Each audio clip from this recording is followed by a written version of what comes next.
కృష్ణ జై. నైమిషారణ్యంలోకి ఎవరు ప్రవేశిస్తున్నారో వాళ్ళు హరిసదనంలోకి ప్రవేశిస్తున్నారు అని గుర్తు. రెండు, ఇది శిలీముఖములతో కూడుకున్నటువంటి పారిజాతములతో కూడిన మన్మధుని యొక్క విల్లుగా ఉంటుంది ఈ క్షేత్రము అని. అంటే దాని అర్థం సురపొన్న పూలతో కూడినటువంటి చెట్ల యొక్క వాసనలతో గుబాళిస్తూ ఆ సురపొన్న పూల మీద వాలుతున్నటువంటి తుమ్మెదలు అవి చేసేటటువంటి ఝంకారములతో ఈ క్షేత్రమంతా నిండి ఉంటుంది. రెండు, ఆంతరముగా మన్మధుని చేతిలో చెరుకు విల్లు ఉంటే విషయసుఖముల కోసం వెంపర్లాడతాడు.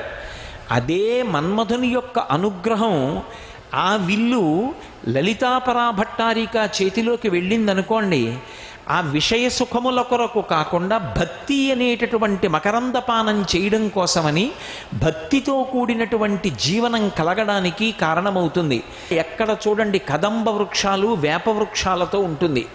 వేప చెట్టు కదంబ వృక్షం ఈ రెండూ కూడా సాక్షాత్ పరదేవతా స్వరూపాలు. అందుకే ఎవరు ఈ ప్రాంతంలోకి ప్రవేశిస్తారో అటువంటి వారందరికీ కూడా కొన్ని కోట్ల జన్మలుగా వెంట తగిలి వస్తున్నటువంటి దుర్వాసనా బలం ఏదుంటుందో అది పోయి భక్తి కలగడానికి జీవితంలో అవకాశం కలుగుతుంది అని. అలాగే ఇది నారాయణ స్థానమై ఉంటుంది.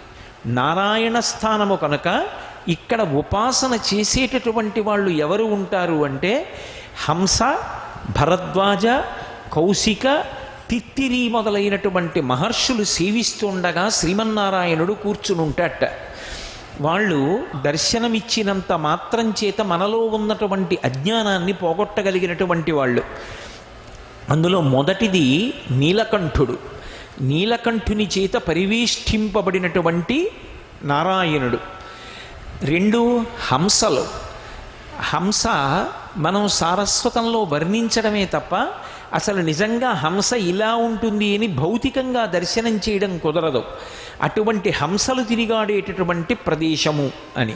అలాగే ఇక్కడ భరద్వాజ, తిత్తిరి మొదలైనటువంటి మహర్షులు తిరుగాడుతూ ఉంటారు.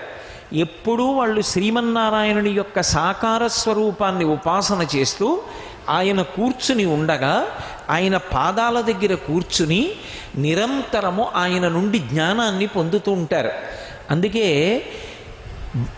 బాహ్యమునందు అటువంటి స్థితిని పొందినటువంటి భూమి పైకి మన మాంసనేత్రానికి కనపడకపోవచ్చు. నారాయణమూర్తి, భరద్వాజుడు మొదలైనటువంటి వాళ్ళు కంటికి కనపడకపోవచ్చు, కానీ ఒక్కొక్క పుణ్యాత్ముడికి కనపడచ్చు.